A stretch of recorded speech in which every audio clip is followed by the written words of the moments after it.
Finally guys south की एक much awaited and famous franchise बोल लो या फिर फेमस यूनिवर्स बोल लो, जिसकी की एक मूवी का एक छोटा सा टीजर ड्रॉप कर दिया है जिसका की नाम है हिट द थर्ड केस। और लिटरली बता रहा हूँ मैं, इस मूवी की दो पार्ट्स ऑलरेडी अवेलेबल है जिसका की नाम है hit the first case, hit the second case and hit the third case, जिसका की टीजर ड्रॉप किया गया। और इस 1 मिनट 44 सेकंड के टीजर को देखने के बाद जो नानी अपना भाई साहब पूरा प्रॉपर एफर्ट्स लगा के इस टीजर के अंदर दिखाए जा रहे हैं, खास करके जिस लेवल पर इस टीजर को काटा गया है, एडिट किया गया है, जो स्मार्ट कट बोल सकते हैं ना, स्मार्ट कट टीजर जिसको बोल सकते हैं, वो समझ लो कहीं ना कहीं ये टीजर हमें फील जरूर से करवा रहा है। खास करके इसके अंदर नानी का ऑरा, नानी का लुक और नानी का जो एग्रेशन उसके आंखों से झलकते हुए हमें नजर में आ रहा है, वो देखने के बाद कहीं ना कहीं एक चीज कंसिडर करना बनता है कि वो समझ में आ जाता है कि कितना ज्यादा ब्रूटल और कितना ज्यादा ब्रूटलिस्ट भाई साहब इसके अंदर नानी जाने वाला है। बाकी इसके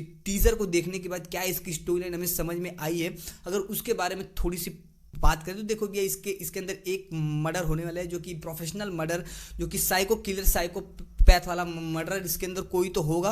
और उस केस को इन्वेस्टिगेट करने के लिए एक ऑफिसर अपने से ज़्यादा बड़े ऑफिसर को एक नाम सजेस्ट करेगा जो कि भैया अर्जुन सरकार नाम से। और वो अर्जुन सरकार का नाम सुनने का तो वो ऑफिसर साफ साफ बोल रहा है कि भैया अगर अगर अगर मुझे ये केस उसको देने में कोई आपत्ति नहीं है, लेकिन लेकिन लेकिन इस केस के चलते जो उसके हाथे लगेंगे और उसके बाद जो उनके साथ होगा, मुझे उन लोगों की चिंता है। मतलब इस डायलॉग को सुनने के बाद समझ सकते हो कि नानी का रोल इसके अंदर कितना ज़्यादा ब्रूटलिस्ट होने वाला है। और जिस लेवल का इसका ये टीजर काटा गया है, ये ऑलरेडी उतना ज़्यादा ब्रूटल चले जाता है। लास्ट के 20 सेकंड से पहले एक फ्रेम आता है जिसके अंदर कि नानी भाई साहब एक्शन करते हुए हमें नजर में आते हैं एकदम सफ़ेद सफारी सूट में। और उसके बाद जो बंदे के अंदर चाकू डाल के फाड़ा और फाड़ने के बाद जो ब्लड छत के ऊपर हमें देखने मिलता है, और उसके बाद जो नानी पे फोकस आता है और उसके अंदर जो कैमरा शेकी वाला फील की जो रियलिस्टिक फील आना चाहिए, वो देखने के बाद तो मैं तो भाई साहब एकदम समझ लो हुक एंगेज, जो बोलना चाहते हो वो बोल दो भैया, वो मैं समझ लो हो गया। और इसके स्टार्टिंग में भी एक समझ लो, इसके टीजर के एक मिड हाफ में एक समझ लो कि शॉट हमें देखने मिलता है जिसके अंदर कि वो भैया इन्वेस्टिगेट करता है, लेकिन वो बंदा कुछ बोलने के फिराक में है नहीं, उसका हाथ आगे रखा और जो डंडे पे डंडे उसके हाथ पे मारा, वो देखने के बाद तो मेरी गांड फट गई। और खास करके उस सीन को जिस लेवल पे भाई साहब एडिट किया गया है वो हर एक फ्रेम के साथ में, और उसके बाद जो एक समझ लो कि ट्रांजिशन हमें देखने मिलता है एक फ्रेम से सेकेंड फ्रेम में जंप, लेकिन वो डंडे के साथ में, वो देखने के बाद तो इसके एडिटर की भी मैं तारीफ करना चाहूँगा कि what a cut, what a performance, what a presentation, I like it, I feel it, I nailed out. भाई साहब मजा आ गया इस 1 मिनट 44 सेकंड के टीजर को देखने के बाद। बाकी इसका बीजीएम भी गांड फाड़ लग रहा है, जो कि ठीक ठाक वाली बातचीत बोलना चाहूँगा भाई साहब। इस जॉनरा के हिसाब से इस टाइप की स्टोरी मैंने बिल्कुल भी एक्सपेक्ट नहीं की थी। खास करके भाई साहब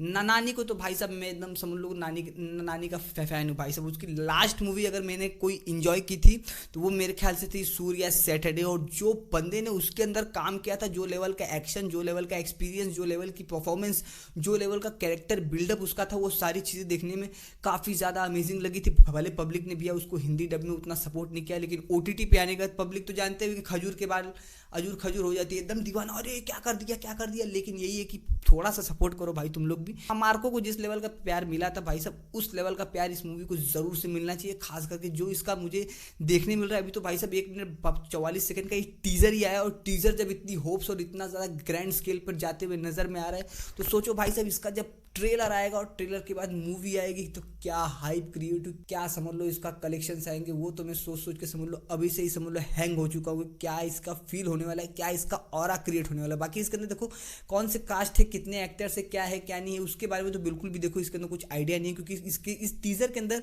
प्रॉपरली फोकस किया है नानी के ही कैरेक्टर पे कि कितना एग्रेशन है, कितने ज़्यादा ब्रूटल है, कितना ज़्यादा मार सकते हैं। और इसके विजुअल्स दिखाए गए हैं, इसके अंदर की प्रोडक्शन क्वालिटी हमें देखने मिलती है कि कितना ज़्यादा इसके अंदर खर्चा किया गया है। और स्टार्टिंग के एक फ्रेम में जो 4-5 सीन को फट करके इसके अंदर दिखाया गया है, उन सारी चीज़ों को देखने के बाद तो भैया इसकी स्टोरी लाइन को देखो समझिए, एक क्राइम इन्वेस्टिगेशन वाली देखो मूवी होने वाली है।